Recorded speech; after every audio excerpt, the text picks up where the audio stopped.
Good morning. I'm Stephen Smith and I'm the Minister of Kilbark and Kirk, and I welcome you as you join me for this online reflection. Like all of you and nearly half of the population of the world, I am sheltering in the place I call home as I prepared this reflection. Sheltering and trying to dampen down anxious feelings as the news headlines grow darker and grimmer. We are in lockdown. The streets are so quiet. There is an uneasy silence. It was lovely on Thursday to have the clap for carers to break the silence, and all around the country, in urban communities and in villages like Kilbarcan, we, the people, clapped in support of everyone who stand in the front line, those working in the NHS, those who work in social care, those caring for our loved ones in nursing and care homes. It was a moment of light in darkness. Of course, we also thank all those who are working to keep things going in these difficult and trying times. Those who work in our supermarkets, our chemists, the delivery drivers, those who deliver the post, the military, the utility workers, the teachers, those in the civil service, those who collect our refuse, and many, many more. We remember to thank all who continue to work to keep things going. But many are going through a real time of testing and suffering. Businesses have closed. Medical professionals are facing equipment shortages, and the number of COVID-19 cases is rising daily. In other parts of the world, doctors are being forced to make horrific decisions about who will receive medical care and who will die. I know that countless people are being laid off without warning, facing illness without the support of a national health service, caring for the infected without adequate protection, watching helplessly as savings drain away, and mourning their dead without the dignity of a funeral or a memorial service. And here we are, church. And here we are in crisis, watching the world reel and lurch in ways we have never experienced before. In times of trial and testing, we look for hope. And for those who follow the Christian faith, we turn to the Bible for hope. And we turn to the words of the Bible. I love the Bible for all sorts of reasons, but primarily because it has spoken down through the centuries and can speak today to our hearts, to our lives, and to our human situation.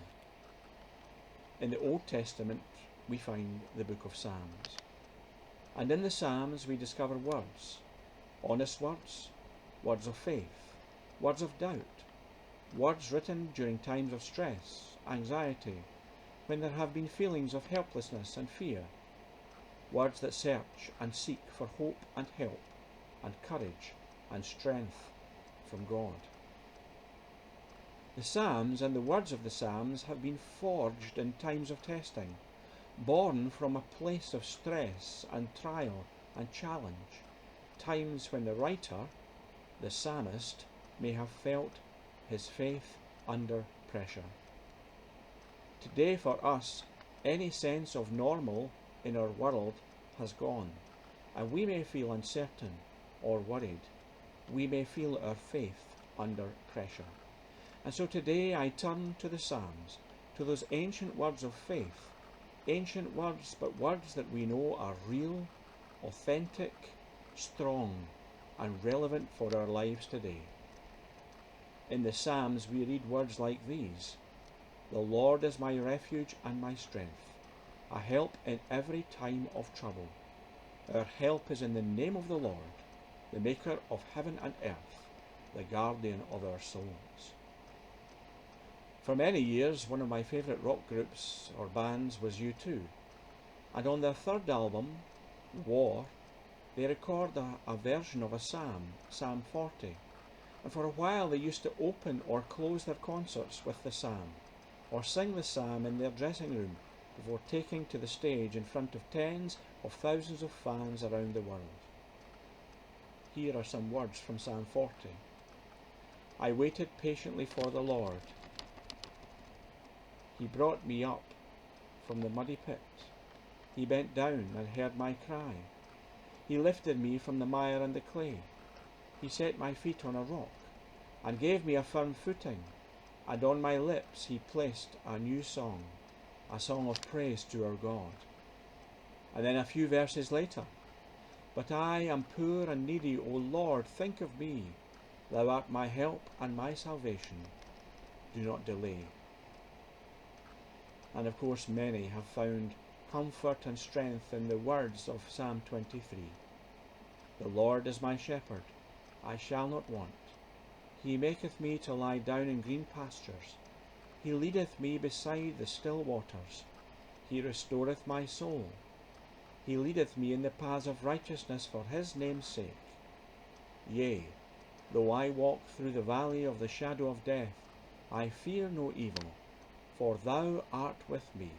Thy rod and thy staff, they comfort me. Thou preparest a table before me in the presence of mine enemies. Thou anointest my head with oil. My cup runneth over.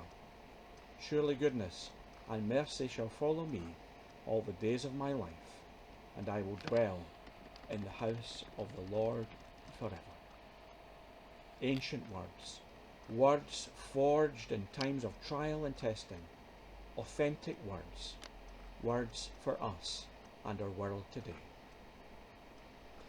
I finish this short reflection with a reflective prayer, a prayer written by a colleague, another minister in the Kirk, Leslie Stewart, and these words can be found on the Church of Scotland website. A prayer for peace, for you in the midst of all we are going through. It's entitled Locked Down. There were other doors once locked in fear, in a time of waiting and distress. It was an uncertain, questioning time, longing for what had been known and treasured before. Into that space, calming and soothing, came these welcome words: peace be with you. Peace be with you in every worry, in every sleepless night, in every loss experienced, in every comfort now distant. Peace be with you in every certainty, in the shared burden of these days, in the unexpected connections, in the gift of another sunset and sunrise. Peace be with you and yours, the deepest peace, the strongest peace, the peace that passes all understanding. Christ is our peace and is in our midst. His words echo again: peace be with you. May God bless you and yours. Stay safe, stay at home, take care, and peace and love to you all.